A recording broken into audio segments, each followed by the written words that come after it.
ತರುವಿನ ನೆರಳು ಕೊಡುವಂತ ಸುಖವು ಕೊಡುವನು ಕೃಪೆಯ ದಿನವು.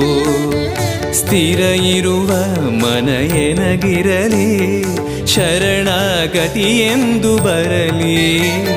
ಭಗವಂತನ ಪ್ರಿಯ ಮಗನಿವನ ಸಾರಿ ಬದುಕು ಇರಲಿ.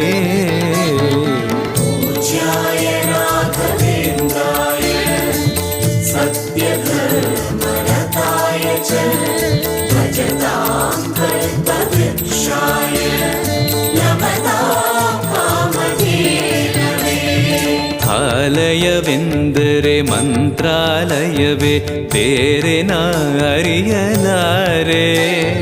ರಾಜನು ಎಂದರೆ ಶ್ರೀ ಗುರು ರಾಜನೇ ಮತ್ತು ನಾ ತಿಳಿಯಲಾರೆ. ಆಲಯವೆಂದರೆ ಮಂತ್ರಾಲಯವೇ ಬೇರೆ ನಾ ಅರಿಯಲಾರೆ. ರಾಜನು ಎಂದರೆ ಶ್ರೀ ಗುರು ರಾಜನೇ ಮತ್ತು ನಾ ತಿಳಿಯಲಾರೆ. ಸಾಗರವ ಭವ ಸಾಗರವ ದಾಟುವ ವೈರಾಗ್ಯ ಕೊಡುವ ಶಾಶಿರದ ಹರಿನಾಮವನ ಜೀವದಲ್ಲಿ ಇಡುವ.